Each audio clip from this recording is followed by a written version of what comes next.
Hey guys, gals, and non-binary pals, I'm your host Kai, and we're going to do something different today than we have done before in the past. We're not going to do LGBTQIA plus reaction content in the usual general sense, where, I react to some LGBTQIA plus content on Reddit. We're going to react, believe it or not, to an anti-LGBTQ ad from the 1950s, I think.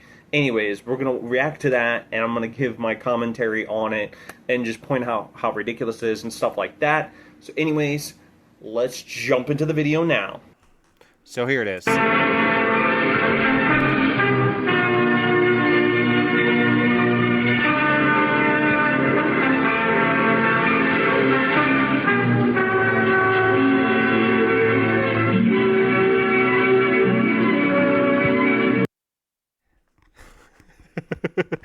So it's like produced with the cooperation of the Inglewood Police Department and the Inglewood Unified School District. The police like, we have to let the people know about the gays. And why the school? What the fuck?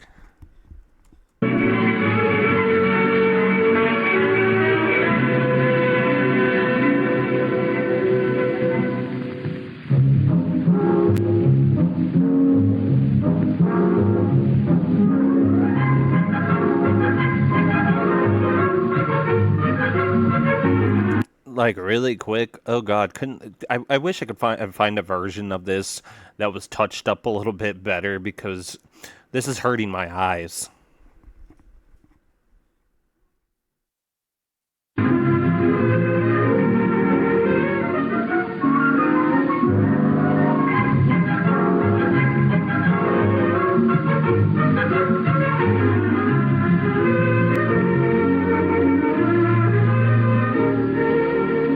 I'm Lieutenant Williams, a police officer attached to the Juvenile Division.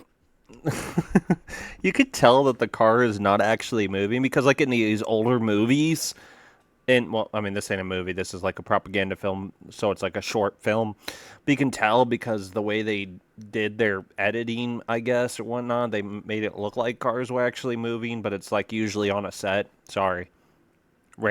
Side tangent. I'm on my way to Monroe Junior High School to talk to a group of young people. That looks innocent enough, doesn't it? Lots of young people hitchhike. Seems like a good way to get from one place to another. But sometimes there are dangers involved that never meet the eye. Oh, how naive. Oh, the people of the 50s, like, it's okay to hitchhike.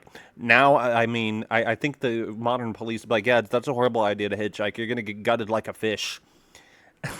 It's a great way for young people to get where they're going. Sorry.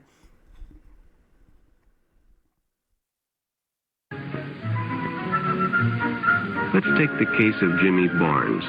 Jimmy played baseball all afternoon, and he didn't feel like walking home, so he decided to thumb a ride.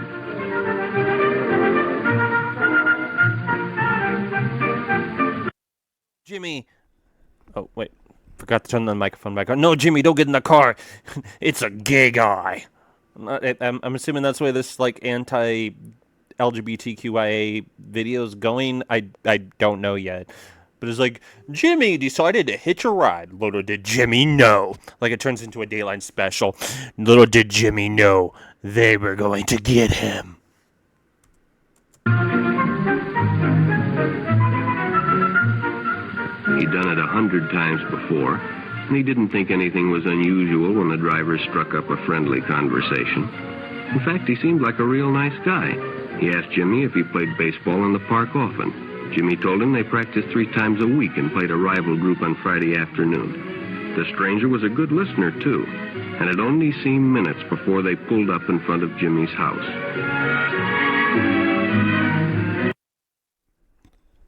Little did Jimmy know the older gentleman wanted him. No! Not that! But speaking of that, right? They're like making this particular guy like that picked up Jimmy seem like a pedophile. And the reason I like bring that up is like the same kind of arguments that are brought up by, people that are transphobic are the same arguments that people used to use towards people that were gay. And like that's part of the reason I wanted to show this video and react to it in this particular content that you're watching, is because I wanted to show you that the same kind of horrible arguments that people use towards trans people nowadays to, and they're like, oh, I'm not transphobic, I'm just trying to warn people or some thing like that, right?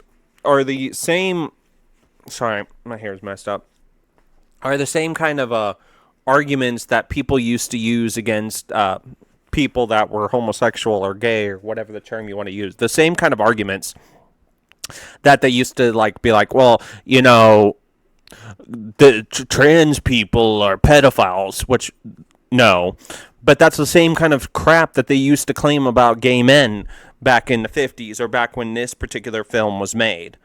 So hence why one of the reasons I wanted to show this, if you will. Anyways, let's get back to the video. When Jimmy got out, the stranger gave him a friendly pat. Then he told him he'd see him again, as he always drove by the park on his way home. Like, how exactly did they cast for this? Like, for the casting call, they were like, no, we won't take this guy. Oh, this guy right here. He looks like he's got pedo look to him. Like, I kind of feel bad for this actor, right? Because they were like, this particular actor to the people casting for this propaganda piece was like, this guy looks like a pedophile. Like to get the part because you look like a pedophile is horrible. But they're like, you don't look like just any pedophile. You look like a gay pedophile. But like I was saying, again, these kind of arguments are complete BS because trying to correlate a gay man or, gay people to pedophiles is complete BS. And it's the same kind of argument, like I said, that they try to use for people that are trans as well.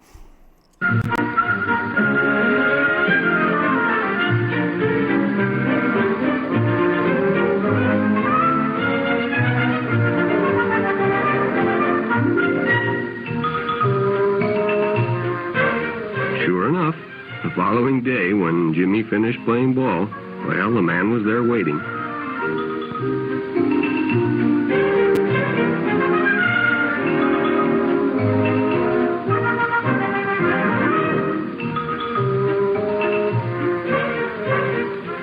They stopped at a drive-in and the stranger treated him to a Coke. Oh, he treated him to a Coke. Why Coca-Cola? Why not Pepsi or Mountain Dew? Not Coca-Cola. And then he treated Jimmy to a sandwich. And then he asked Jimmy, do you like cock sandwiches? Oh, God, I probably shouldn't have cracked that joke. Because now this video is going to get flagged. Because, there's, profanity. Well, I mean, is that profanity?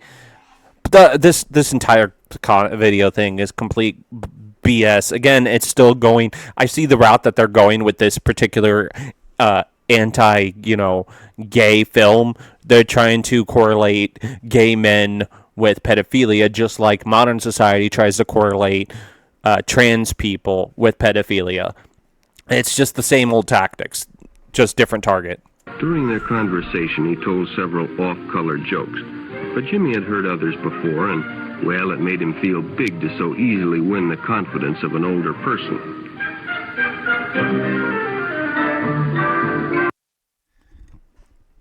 I'm really curious of what people in the 50s called off-colored jokes, right? Because they, in the 50s, no offense to anybody from the 50s, but, didn't they just say the most off-the-wall stuff that we would look at and be like, you said what? I'm just saying, what exactly counts as off-colored jokes in the 50s?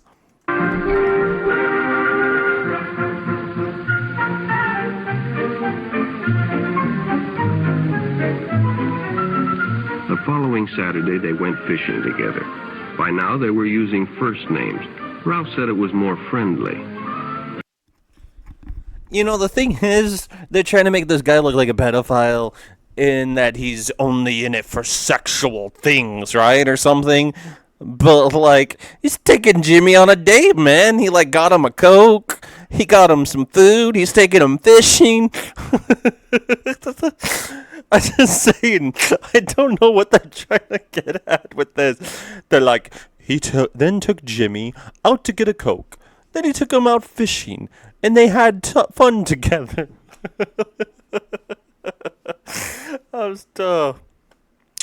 Statistic-wise, real quick, if we're going to talk about that, is it's usually straight, white, cisgender men that are more likely to be pedophiles than any group of people. Just saying.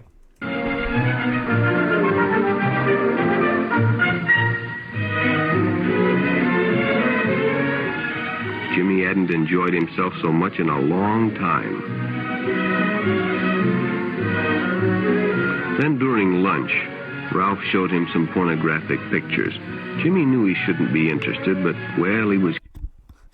Like, 1950s, like, in the 1950s again, like, didn't they consider pornographic pictures just pictures of naked women, right? I guess in this case it would be, like, naked men is what they were going for here. But, like, literally, that was pornographic to them in the 1950s, was, like, literally just pictures of, like, naked people. Like, pornographic to us now would be totally different than what they considered pornographic then. You know what? No, it'd probably just be ankles. This is the 1950s. What am I talking about?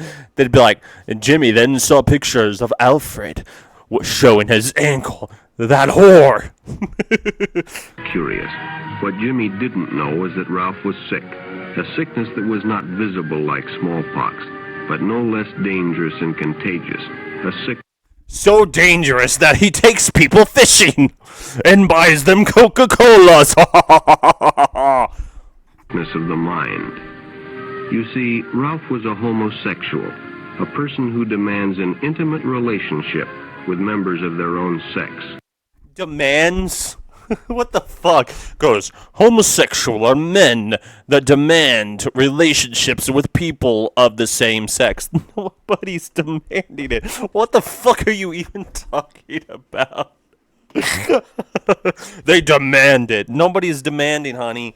That's what, like, straight people did in the 1950s, right? Like, they demanded that their wife cook and clean and give sex to them.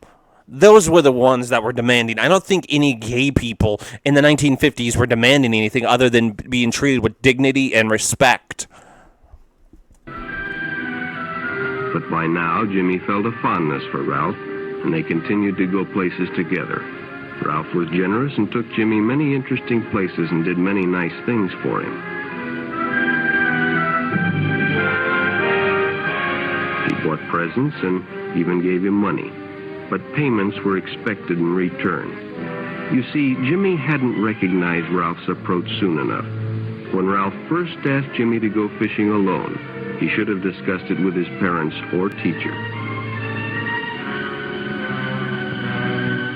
Finally, Jimmy told his parents, and they reported it to the juvenile authority.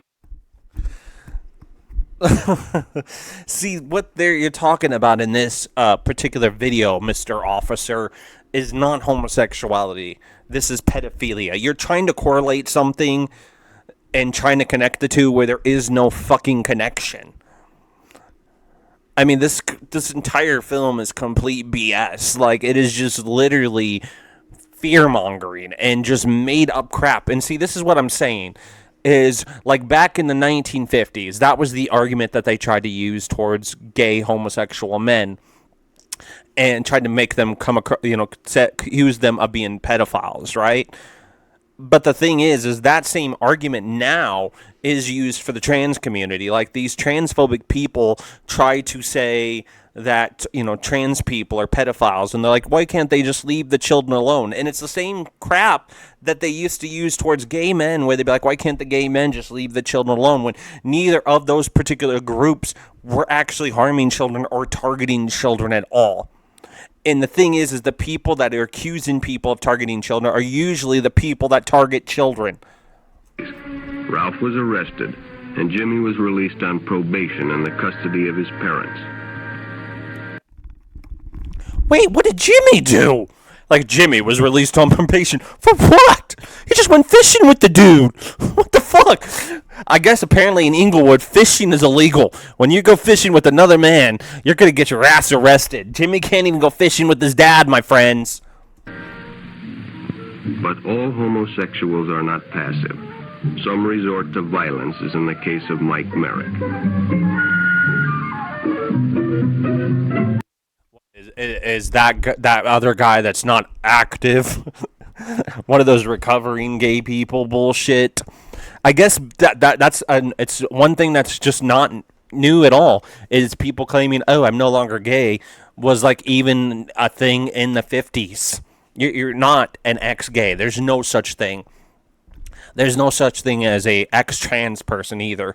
Like those, it's the whole ex-gay movement is equivalent to the now detransition movement, where a lot of these people claim to have been trans when they weren't. All they did was like change their clothes or their appearance, and they're like, I used to be a trans person. It's like, no, you didn't. You're just claiming that so you can promote hatred towards the trans community. Same thing, same instance. Like, some things just repeat. Like a person once said that history doesn't repeat itself, but history does rhyme. In the heat of competition, no one noticed the man who sat and watched. And when the game broke up and the others left, again, like I said, all this video so far, from what we've seen of what it's trying to do, is it's trying to correlate homosexuality with pedophilia. But those are two different things. They're trying to paint people that are gay as pedophiles when that's not at all. And I mean, they do this because it's easier to get all these other people to hate people that are gay, or at least back then was easy to get people that hate on gay people if they correlated it with pedophilia. Mike decided to stay and practice a little longer.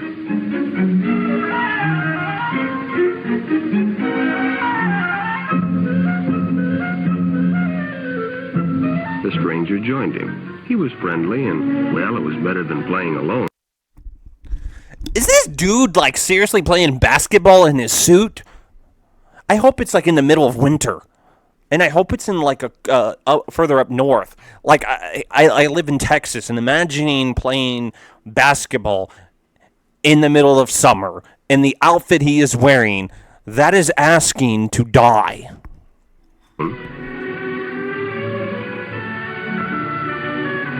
But after a few shots, Mike realized he had already overstayed his time and suggested he better leave. The stranger told him if he'd like to stay longer, he'd be glad to drive him home when they finished. Sounded great to Mike.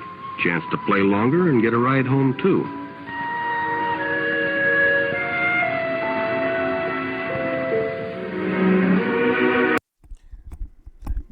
Both of these guys, both the kid and the dude, really suck at basketball.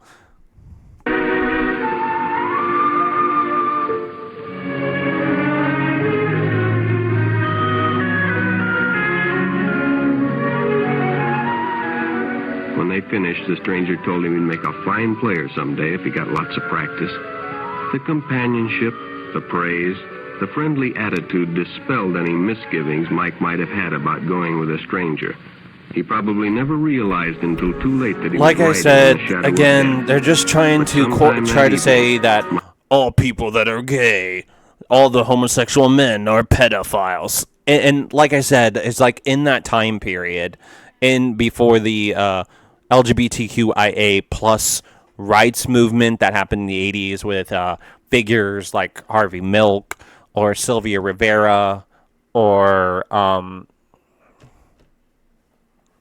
I can't remember her name, Marsha P. Johnson, and all these LGBTQIA plus figures before that movement, they always tried to associate and paint the community as pedophiles. And some things never change because, like I said, they're still trying to do this with people that are trans. They're trying to paint them as the worst thing they can think of. And it's ironic. Like, you look at the news articles and all these people that are outspoken activists trying to paint trans people as pedophiles are the ones that are the pedophiles. Like, statistically, it's the transphobic people that are the pedophiles. It's the homophobic people that are the pedophiles. Mike Merritt traded his life for a newspaper headline.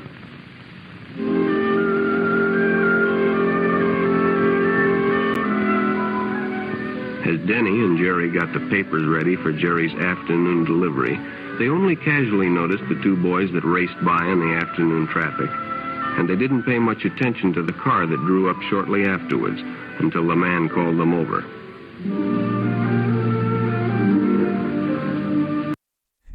They catch me rolling, and they hate it, trying to catch me riding dirty. I'm going to continue to mock this film because it's so fucking stupid. Had two boys been by on bicycles? The boys nodded they had. Could they recognize them if they saw them again? Well, then he guessed he could. Then hop in, the man said. Those are stolen bikes. Without giving it another thought, Denny got in and the car sped away. Jerry watched. He'd been told many times, if a friend got in a car with a stranger, to write down the license number. It didn't seem to apply, but, well, fortunately.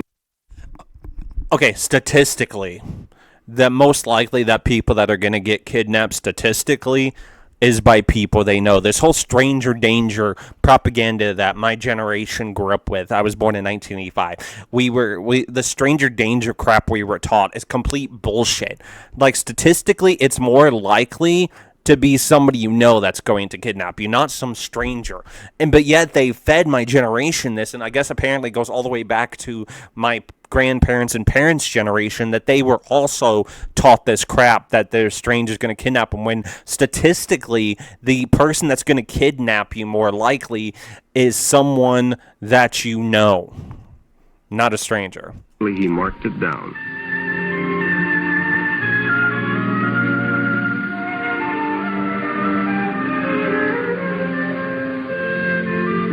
When he delivered a paper to Denny's house, he asked his mother if they'd caught the boys that had stolen the bicycles.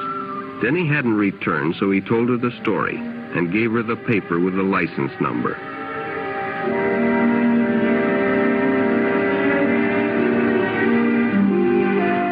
Being a careful parent, she decided to call the police. Jerry supplied the necessary information, and the stranger's car was quickly spotted. It was a good example of how important it is to always get the license number and description of any stranger who takes a young person off alone, no matter what they tell you.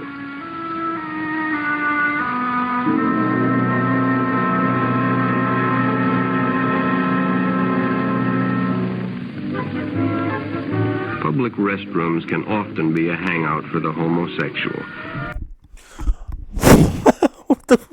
What? The homosexual occasionally hides in the restrooms waiting for their prey. Okay, National Geographic, what the fuck? No. Like, just no. Like, there's clubs and bars. Again, like, they're trying to correlate the two of pedophilia and homosexuality as the same thing, and it's not. And restrooms are gross. Bobby and his friends hadn't noticed the man who had been in the restroom when they changed, and as it was lady suggested... Why does that one man that walked by them, like, looked like Clark Kent? ...suggested they take the shortcut under the pier, but the others preferred to take the more traveled way home. Oh, shit. Well, Clark Kent's gonna get their friend.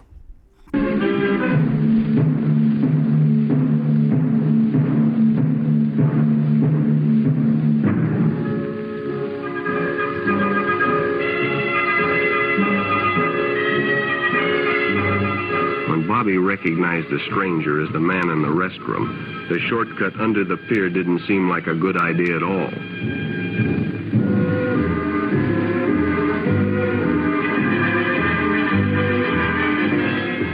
After all, it's more... And Clark Kent's like, darn! Well, I won't be getting dick from him. So fucking stupid and so bigoted and so statistically wrong. Fun to stay with your friends anyway. Bobby had made a wise decision. It may have saved his life. Saved his life from what? The decision is always yours, and your whole future may depend on making the right one. So no matter where you meet a stranger, be careful if they are too friendly, if they try to win your confidence too quickly, and if they become overly personal. One never knows when the homosexual is about. He may appear normal, and it may be too late when you discover he is mentally ill. No one knows when the homosexual is about. You might have a gay. Remember that Family Guy, like, for those of you that watch Family Guy, remember that whole Family Guy thing where, like, Lois watches a anti-propaganda film? I mean, anti-LGBTQIA propaganda film? I wonder if this is the propaganda film they were talking about where it goes, if it bleeds acid, it might be a gay. I wonder if that's what Seth MacFarlane and the writers were trying to make fun of, was this ridiculous film. So keep with your group, and don't go off alone with strangers, unless you have Especially if that stranger looks like Clark Kent. the permission of your parent or teacher.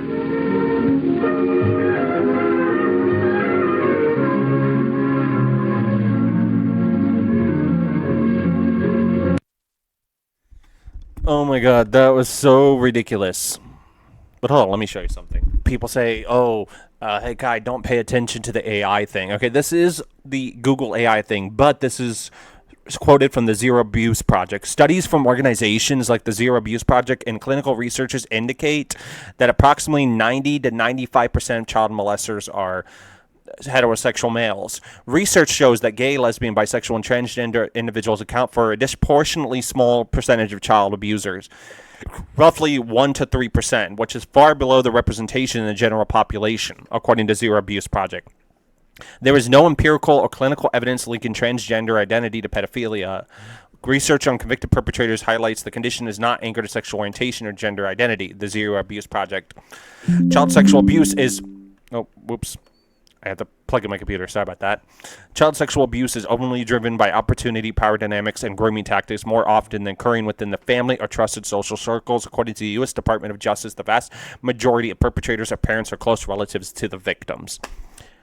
So, within that, as you see, is according to the Zero Abuse Project, researchers indicate that 90 to 95% of pedophiles are heterosexual males.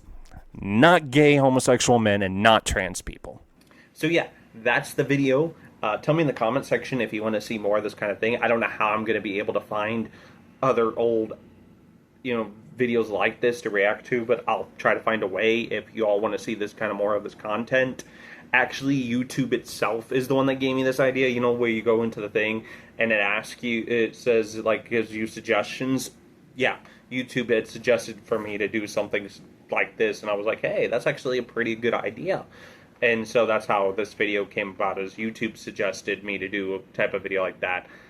But anyways, tell me what you thought of this video in the comment section down below. Remember, though, that hate has no home here, so any homophobic, transphobic, racist, or attacks against marginalized communities will not be tolerated in the comment section, and your comment will be deleted.